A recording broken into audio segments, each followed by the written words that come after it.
tayo sa ating debosyon. Purihin ang Panginoon. Viva Pong Jesus Nazareno, awit at papuri, alay namin sa'yo. Dinggin ng dalangin at pagsamo ng bayan mo. Viva Pong Jesus Nazareno.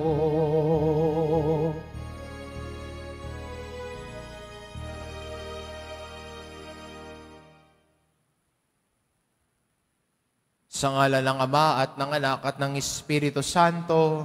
Amen. Sumainyo ang Panginoon. At sumaiyo rin.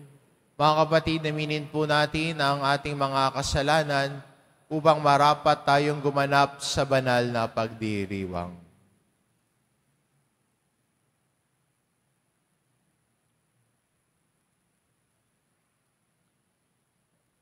Inaamin ko Sa makapangyarihang Diyos at sa inyo mga kapatid, na lubha ako nagkasala sa isip, sa salita, sa gawa at sa aking pagkukulang. Kaya isinasamo ko sa mahal na Birheng Maria, sa lahat ng mga anghel at mga banal, at sa inyo mga kapatid, na ako'y panalangin sa Panginoong ating Diyos. kaawaan tayo ng makapangyarihan Diyos, patawarin tayo sa ating mga kasalanan, at patnubayan tayo sa buhay na walang hanggan. Amen. Panginoon, kaawaan mo kami. Panginoon, kaawaan mo kami. Kristo, kaawaan mo kami. Kristo, kaawaan mo kami. Panginoon, kaawaan mo kami. Panginoon, kaawaan mo kami. Manalangin tayo.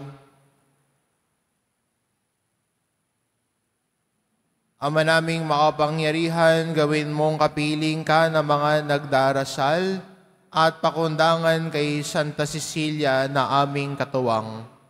Paunlakan mong dinggin ang aming mga kahilingan sa pamamagitan ni Hesukristo kasama ng Espiritu Santo, magpa sa walang hanggan. Amen.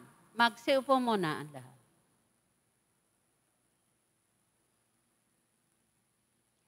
Pagbasa mula sa aklat ng pahayag. Ako'y si Juan. Nangusap sa akin ang tinig na narinig kong nagsasalita mula sa langit. Lumapit ka sa anghel na nakatungtong sa dagat at sa lupa at kunin mo ang hawak niyang kasulatang nakabukas. Nilapitan ko ang anghel at hiningi ang kasulatan. Ang wika niya sa akin, kunin mo't kanin ito. Mapait yan sa sikmura, ngunit sa bibig mo'y sintamis ng pulot-pukyutan. Inabot ko at kinain ang maliit na kasulatan. Matamis ngang tulad ng pulot-pukyutan, ngunit nang maluno ko na'y pumait ang aking sikmura. At sinabi niya sa akin, kailangang ipahayag mong muli ang mga hula tungkol sa iba't ibang mga taon, bansa, wika at mga hari. Ang salita ng Diyos. Salamat sa Diyos.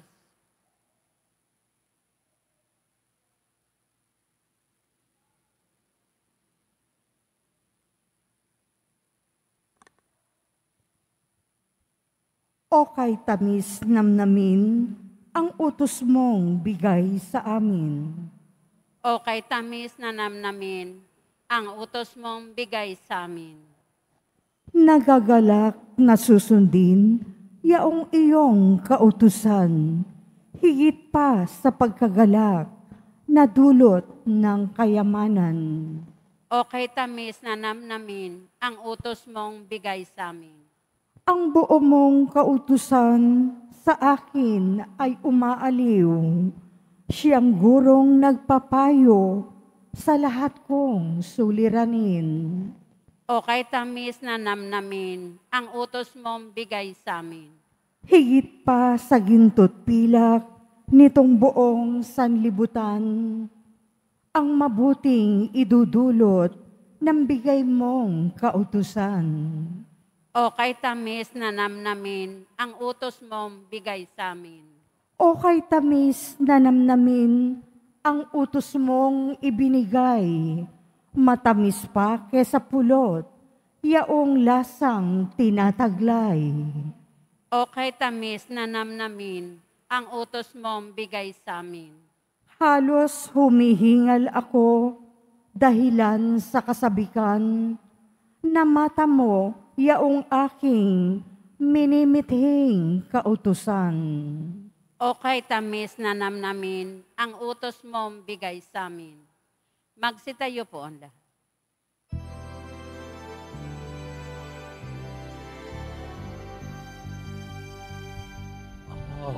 Alleluia, Alleluia, Alleluia, Alleluia.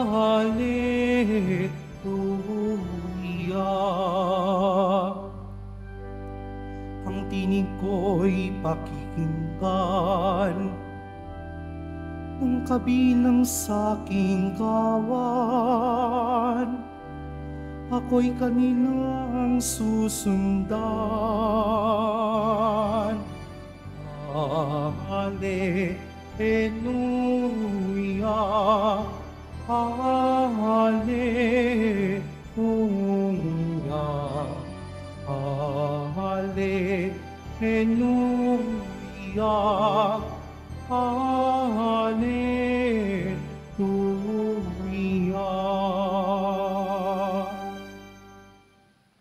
Sumainyo ang Panginoon, At sumaiyo rin. ang mabuting balita ng Panginoon ayon kay San Lucas.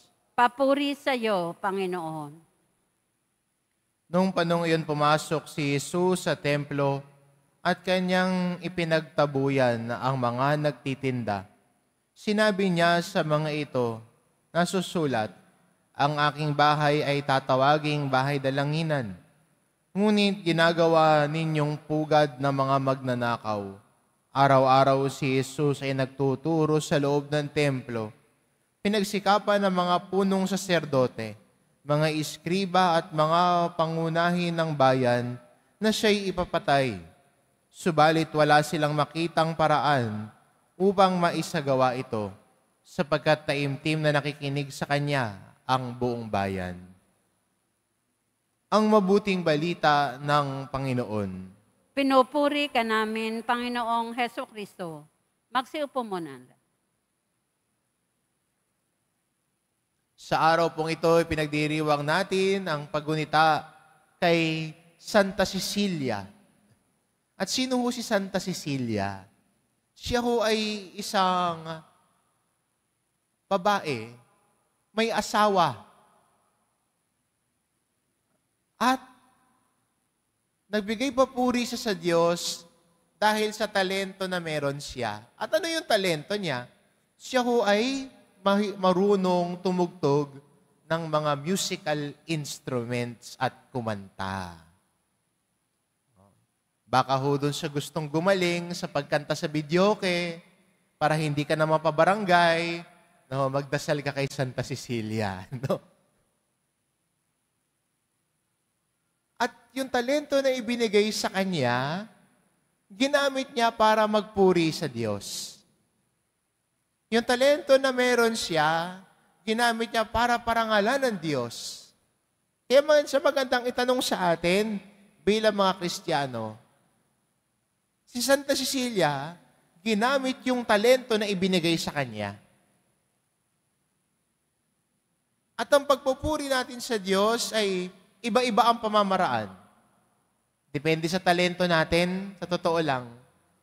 Kaya magandang tanong, ano ba ang talento na ibinigay sa iyo ng Diyos? Hindi naman lahat tayo marunong at magaling kumanta. Aminin natin, hindi naman lahat tayo ay biniyayaan ng Diyos ng magandang boses. Kung katulad mo ako, tanggapin mo na lang, no? Hindi natin talento yan. Huwag mong ipilit na kumanta kung alam mo namang sintonado ka. Papayagan kita kung mahal na araw na para ang makikinig sa iyo may penitensya. Pero, saan ka magaling? What are the talents that God has gave you? And use that talents to give glory to God and to serve others. Ikaw nakakaalam sa sarili mo, ano yung kagalingan mo eh. Baka yung iba, magaling magluto. O yun. So, bigay mo yung talento mo para magpuri sa Diyos at maglingkuran yung kapwa mo. Baka yung iba, mahusay magturo. Natutuwa sila pag sila'y nagtuturo, dahil sila'y teacher. So, talento ang pagtuturo. Hindi ho lahat kayang magturo. Di ba? Minsan may mga kakilala tayo, kung ano-ano na sinasabi, wala naman tayong naintindihan. Pero di ba may mga teacher na magagaling na kahit mahirap yung subject na tinuturo niya, pero pag siya ang nagsalita, parang ang dali-dali. Because that is God's talent that is given to us. Baka pwede yun yung talentong din yan.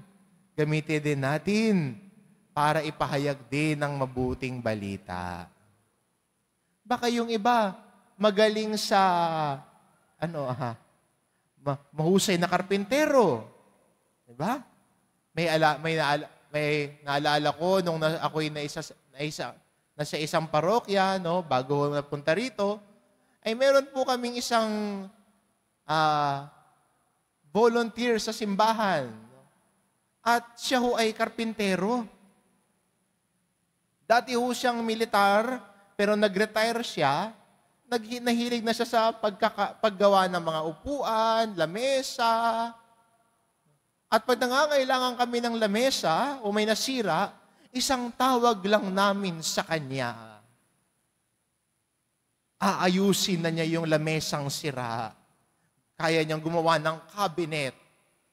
Isang araw lang ang kailangan niya. Siya lang mag-isa. Na umabot na sa punto na yung misis niya, sinasabi na sa amin, Father, awatin niyo na. Hindi na ho siya bata. Pero kahit anong sabi namin sa kanya, ang awat na, dahan-dahan na, hindi. Tuloy pa rin siya. Dahil yung talento na meron siya, binabahagi niya para sa Diyos at para sa simbahan. Kaya magandang imbitasyon, tulad doon sa Santa Cecilia, na may talento sa pagtugtog ng mga musical instruments. At ang kanyang pag-awit at pagkanta ay nagbigay papuri sa Diyos. Tayo din, ano ang talento na ibinigay sa iyo ng Diyos? Saan ka magaling? Baka meron magsabi dito, Father, magaling ho ako sa chismis. Oh, hindi ho talento yun. Magaling po ako, Father, man-chismis. Pwede na ba akong showbiz writer? Bahala ka. Pero sana yung talento na ibinigay sa atin, gamitin natin sa kabutihan. Sabihin mo, Father, yung tingin mo sa sarili mo, magaling ka man chismis. O imbis na buhay ng may buhay ang ikwento mo, ba't hindi na lang kaya ang buhay ni Kristo ang ibahagi mo? Magaling ka naman magkwento. E di kwento na lang ni Lord ang ibahagi mo. What God has given us, we can develop it and we use it in building the kingdom of God. At yan po ang paanyaya sa atin ngayon, ng ating kapistahan ngayon, at inspirasyon mula sa buhay ng isang santa. Bagamat siya ay bata, batang tumugon, batang nag-alay ng buhay. At kahit sa dulo ng kanyang buhay, sa pagyakap niya ng pagpapakasakit ng pagiging martir, at siya'y namatay dahil sa kanyang pananampalataya, hindi siya tumigil sa pag-awit para sa Panginoon. Sa katunayan nga, may kwento, no, nung siya ho ay sinubukan ho na patayin hanggang sa kaduluduluhan. Umaawit siya ng himno para sa Panginoon. The talent that God gave her, she used to give glory and serve the Lord even until her last breath. Kaya magandang imbitasyon sa atin at inspirasyon bilang mga Kristiyano na kumukuha ng ehemplo, ng mabuting halimbawa sa buhay ng mga santo. Sana tayo rin gamitin natin ang mga talento na ibinigay sa atin ng Diyos para sa kanyang kadakilaan, para papurihan ang kanyang pangalan, at higit sa lahat, para paglingkuran ang iba.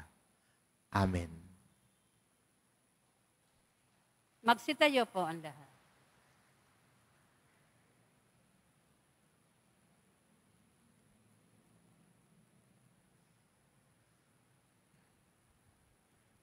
Minamahal kong mga kapatid, sapat ang utos ng Panginoon. Subalit, nag-uumapaw ang kanyang awa. Manalangin tayo sa Ama ng buong pananalig sa kanyang karunungan. Ang ating itugon, Ama, panatilihin mo kami sa iyong pamamaraan. Ama, panatilihin mo kami sa iyong pamamaraan. Ang Simbahan Katolika, naway akayin ang kanyang mga miyembro sa daan ng katwiran at higit silang ilapit sa pag-ibig ng Diyos. Manalangin tayo. Ama, panatilihin mo kami sa iyong pamamaraan. Tayo naway matutong tumalikod sa kasalanan ng buong puso habang nananatiling masunurin sa batas ng Diyos. Manalangin tayo. Ama, panatilihin mo kami sa iyong pamamaraan. Ang mga hindi pa sumasampalataya, naway makinig sa salita ng Diyos at maakay sila sa kaligtasang walang hanggan. Manalangin tayo. Ama, panatilihin mo kami sa iyong pamamaraan. Ang mga may sakit, matatanda, nalulumbay, at lahat ng nagdurusa, naway wag nating kaligtaang lingapin. Manalangin tayo. Ama, panatilihin mo kami sa iyong pamamaraan. Ang mga tapat na yumao, naway lumigaya sa buhay na walang hanggan. Manalangin tayo.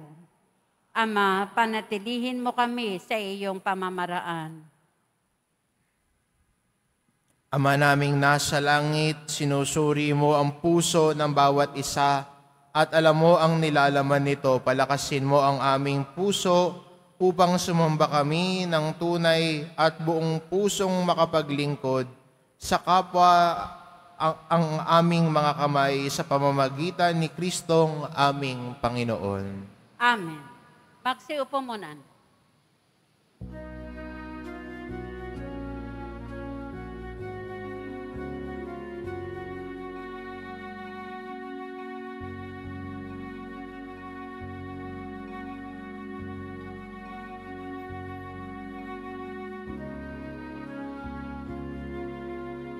Jesus Nazareno, alak at tinapay sa kanan ay nagbibigay buhay, biyayang kaloob, aming inaalay, aming iling pagpapalat, nadalisay.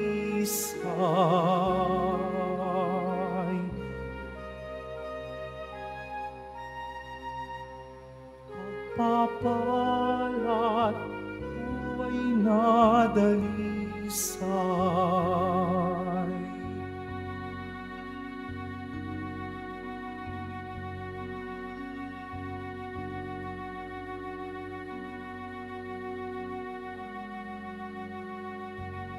Tumayo po ang lahat.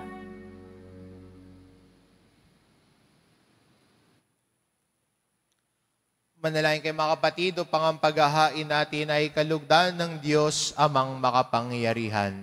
Tanggapin nawa ng Panginoon itong paghahain sa iyong mga kamay, sa kapurihan niya at karangalan, sa ating kapakinabangan at sa buong sambayanan niyang banal. Ama naming lumikha, sa pagpapahayag namin ng iyong kadakilaan, ngayong ginugunita namin ang dalagang si Santa Cecilia, ang kalugod-lugod niyang kagitingan sa pamumuhay, ay mapagindapat nawang kalugdan mo ang aming mga alay sa pamamagitan ni Hesukristo kasama ng Espiritu Santo, magpa sa walang hanggan. Amen. Sumainyo ang Panginoon. At sumaiyo rin. Itaas sa Diyos ang inyong puso at diwa. Itinaas na namin sa Panginoon. Pasalamatan natin ang Panginoong ating Diyos. Marapat na siya ay pasalamatan. Ama naming makapangyarihan, tunay ngang marapat na ikaw ay aming pasalamatan. Ngayong aming kagalakan na si Santa Cecilia ay parangalan. Siya'y kapanalig naming may paninindigan na ikaw ay ipahayag kahit siya'y mamatay, sapagkat minarapat mong kanyang matularan ang iyong anak na naghain ng sariling buhay. Tulad ng naganap sa iyong anak, ang dugo ng mga martir ay dumanak, hindi dahil sa katatagang likas, kundi dahil sa iyong bigay na lakas. Kaya kaisa ng mga anghel na nagsisiawit ng papuri sa iyo, nang walang humpay sa kalangitan, kami nagbubunyi sa iyong kadakilaan.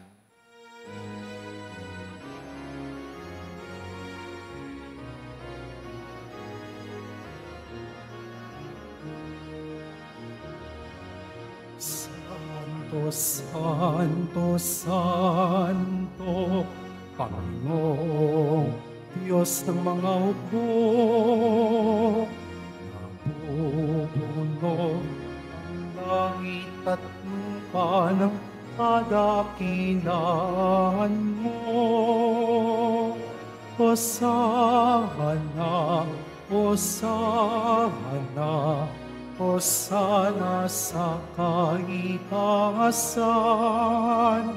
Hosana, Hosana, Hosana sa kaitaasan.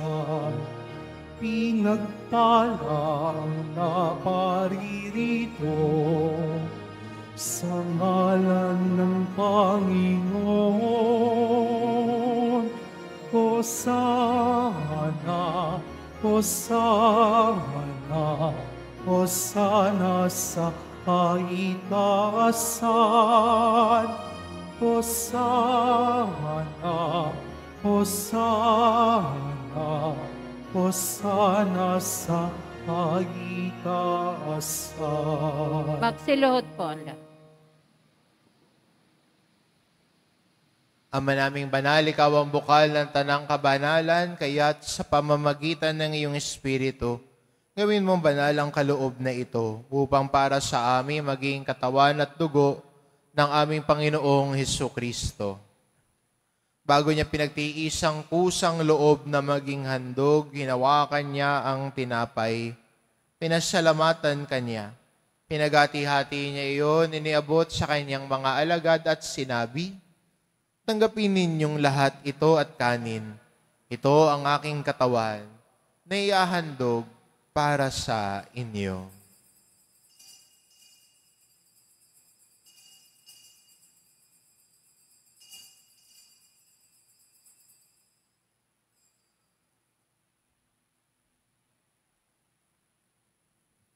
Gayun din naman na matapos ang hapunan, hinawakan niya ang kalis.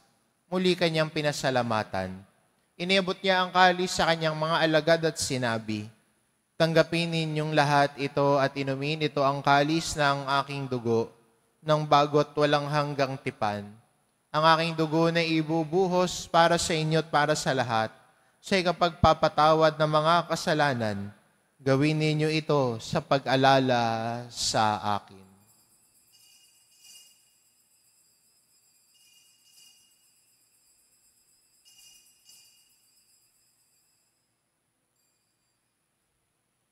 Tumayo po ang lahat. Ipagbunyi natin ang misteryo ng pananampalataya. Si Kristo'y namatay, si Kristo'y nabuhay, si Kristo'y babalik sa wakas ng panahon.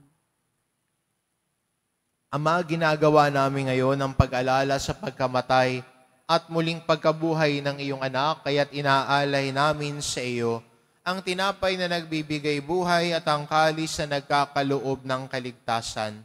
Kaming nagpapasalamat dahil kami iyong minarapat na tumayo sa harap mo para maglingkod sa iyo. Isinasamo namin kaming magsasalo-salo sa katawan at dugo ni Kristo ay mabuklod sa pagkakaisa sa pamamagitan ng Espiritu Santo. Ama, lingapin mo ang iyong simbahang laganap sa buong daigdig. Puspusin mo kami sa pag-ibig kaisa ni Francisco na aming Papa at ni Jose na aming obispo at ng Tanang Kaparian. Alalahanin mo rin ang mga kapatid naming nahimlay na may pag-asang sila'y muling mabubuhay, gayon din ang lahat ng mga pumanaw. Kaawaan mo sila at patuloyin sa iyong kaliwanagan.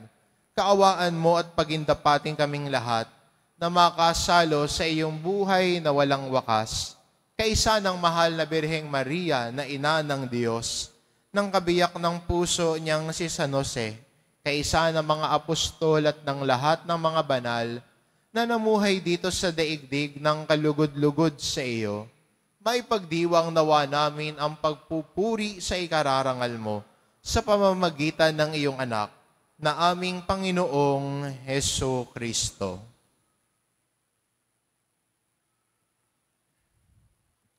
Sa pamamagitan ni Kristo, kasama niya at sa Kanya, ang lahat ng parangal at papuri ay sa iyo, Diyos amang makapangyarihan, kasama ng Espiritu Santo, magpa sa walang hanggan. Amen. Amen. Amen. Amen. Amen. Amen.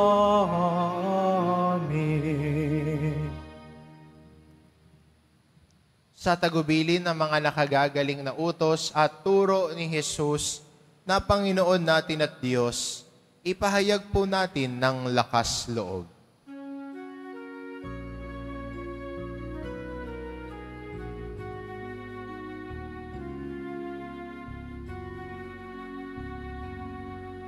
Ama namin, sumasalangit ka, sambahin ang ngalan mo, mapasa amin ang kaharian mo, sundin ang noo mo. Dito sa lupa para ng sa langit.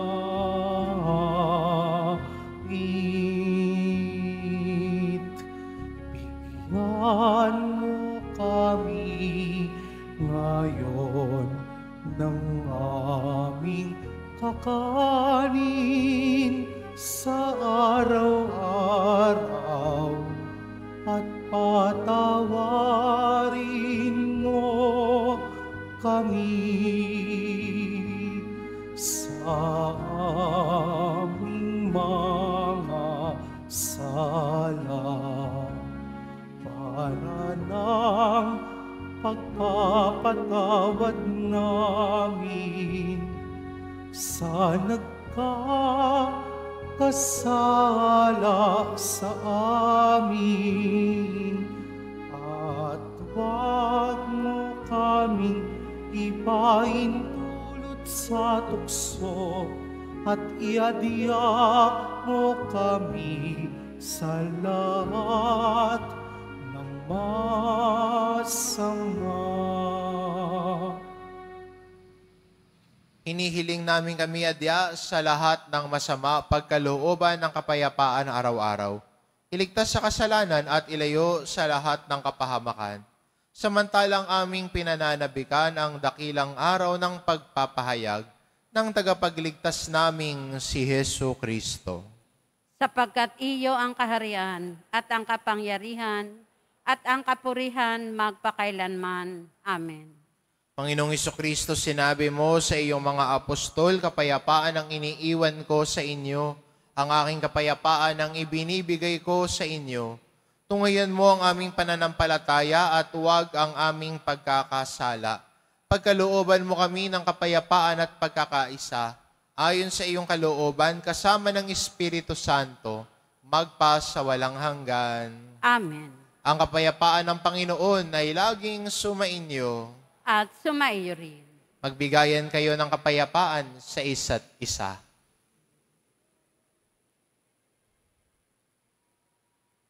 Kordero ng Diyos na nag-aalis ng mga kasalanan ng sanlibutan, maawa ka sa amin. Kordero ng Diyos na nag-aalis ng mga kasalanan ng sanlibutan, maawa ka sa amin.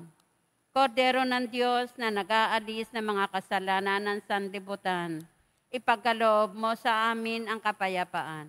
Magsiluhod po ang lahat.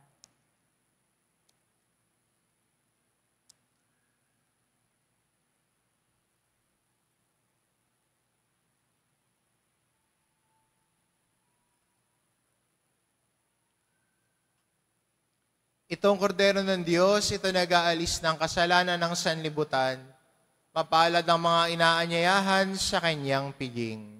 Panginoon, hindi ako karapat-dapat na magpatuloy sa iyo, ngunit sa isang salita mo lamang ay gagaling na ako.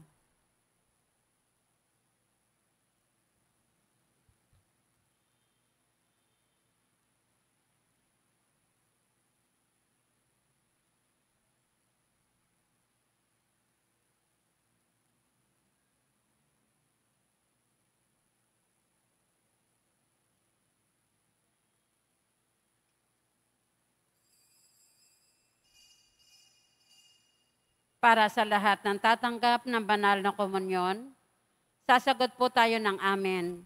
Pagkasabi ng pari o ng lay minister ng katawan ni Kristo at isubo agad sa bibig bago umalis sa harapan ng pari o lay minister. Sumunod po tayo.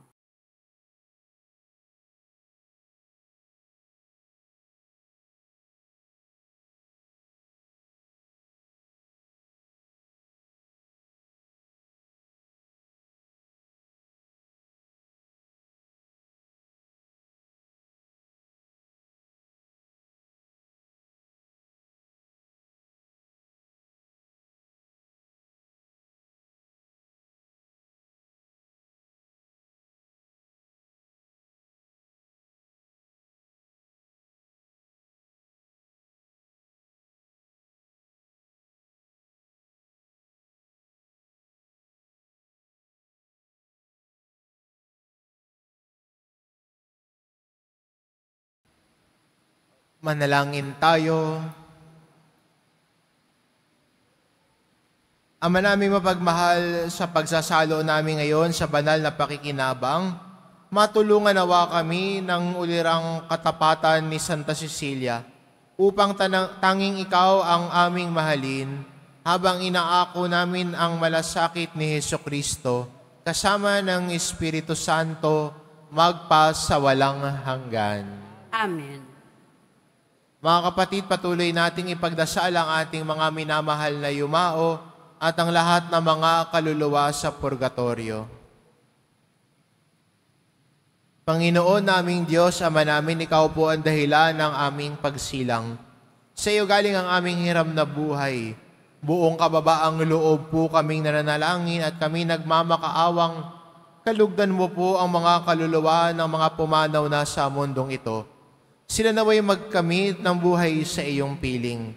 Alisin mo ang anumang mga karumihan ng kasalanan upang sila ay maging marapat sa iyong walang hanggang kalinisan.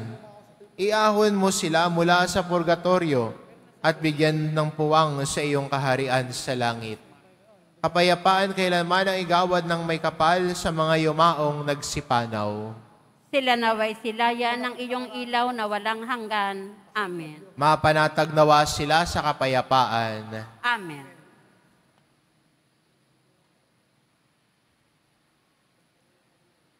Timing yung alis mo. Walang bagyo. Ngayon talaga birthday ko. Birthday talaga. Sana lang tayo mag-ano. Pagka wala lang masanang gawa.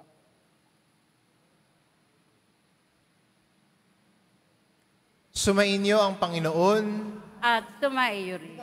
Mahal na pong Isus Nazareno, inihayag mo sa pamamagitan ng krus ang walang maliw na pag-ibig ng Diyos sa sangkatauhan.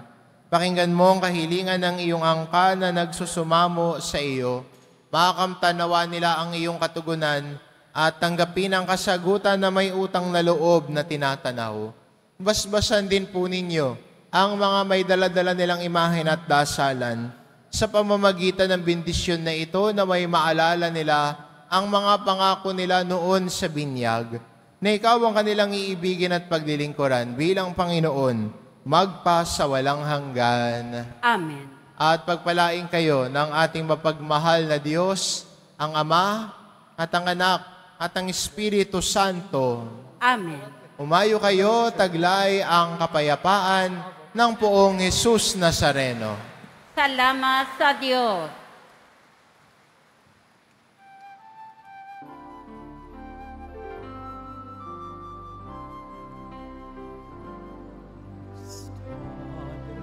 Jesus Nazareno, sinasamba ka namin. Pinipinto ka namin. Parang mo ang aming buhay at kaligtasan. Nuestro Padre Jesus Nazareno, iligtas mo kami sa kasalanan. Ang krus mong pinamatayan ay sagisag ng aming kaligtasan. Nuestro Padre Jesus Nazareno, inarangal ka namin. Nuestro Padre Jesus Nazareno, nilulwalhati ka namin. Nuestro Padre Jesus Nazareno, inarangal ka namin. Nuestro Padre Jesus Nazareno, nilulwalhati ka namin.